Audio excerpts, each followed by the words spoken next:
Excellency प्रधानमंत्री Mitsotakis, दोनों देशों के डेलीगेट्स, मीडिया के साथियों, नमस्कार।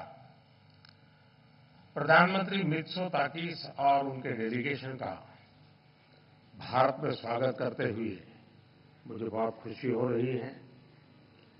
पिछले वर्ष मेरी ग्रीस यात्रा के बाद उनकी यह भारत यात्रा दोनों देशों के बीच मजबूत होती स्ट्रैटेजिक पार्टनरशिप का संकेत है और 16 वर्षों के बाद, इतना बड़ा अंतराल के बाद ग्रीस के प्रधानमंत्री का भारत आना अपने आप में एक ऐतिहासिक अवसर है।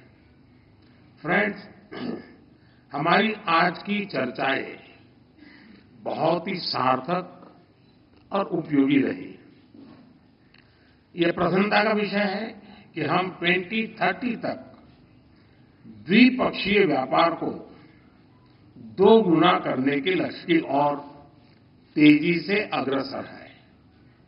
हमने अपने सहयोग को नई ऊर्जा और दिशा देने के लिए कई नए अवसरों की पहचान की। कृषि के क्षेत्र में दोनों देशों के बीच करीबी सहयोग की संभावनाएं अनेक हैं और मुझे खुशी है कि पिछले वर्ष इस क्षेत्र में किए गए समझौते के कार्यान्वयन के लिए दोनों पक्ष कदम उठा रहे हैं। हमने pharma, medical devices, technology, innovation, skill development और स्पेस जैसे कई क्षेत्रों में सहयोग बढ़ाने पर जोर दिया। हमने दोनों देशों के स्टार्टअप्स को भी आपस में जोड़ने पर चर्चा की। शिपिंग और कनेक्टिविटी दोनों देशों के लिए उच्च प्राथमिकता के विषय हैं। हमने इन क्षेत्रों में भी सहयोग को बढ़ाने पर विचार विमर्श किया। फ्रेंड्स, डिफेंस और सिक्योरिटी में बढ़ता सहयोग हमारे गहरे आपसी विश्वास को दर्शाता है। इस क्षेत्र में वर्किंग ग्रुप के गठन से हम defence, cyber security, counter terrorism, maritime security जैसी साझा चुनौतियों पर आपसी समन्वय बढ़ा सकेंगे। भारत में डिफेंस मैन्युफैक्चरिंग में को प्रोडक्शन और को डेवलपमेंट के नए अवसर बन रहे हैं, जो दोनों देशों के लिए लाभदायक हो सकते हैं।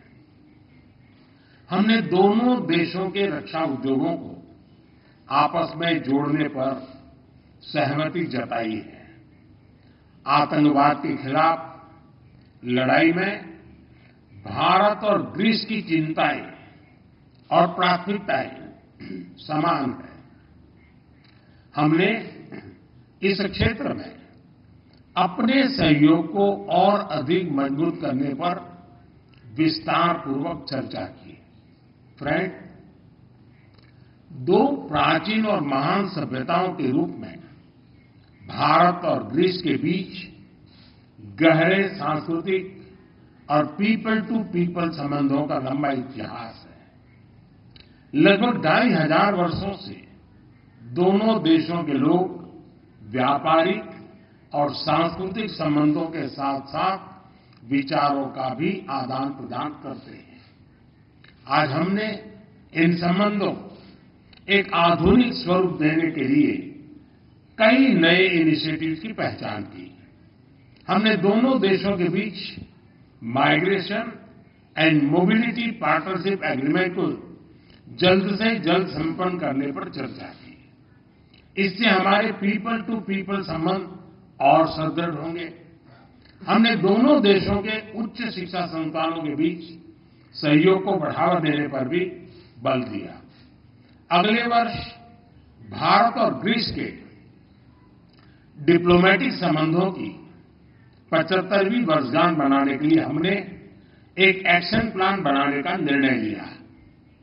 इससे हम दोनों देशों की साझा धरोहर, science and technology, innovation, sports और अन्य क्षेत्रों में उपलब्धियों को वैश्विक मंच पर दर्शा सकेंगे। फ्रेंड्स, आज की बैठक में हमने कई क्षेत्रीय और अंतर्राष्ट्रीय मुद्दों पर भी चर्चा की।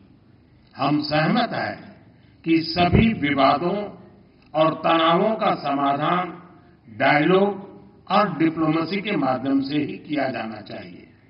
हम इंडो पैसिफिक में ग्रीस की सक्रिय भागीदारी और सकारात्मक भूमिका का स्वागत करते हैं।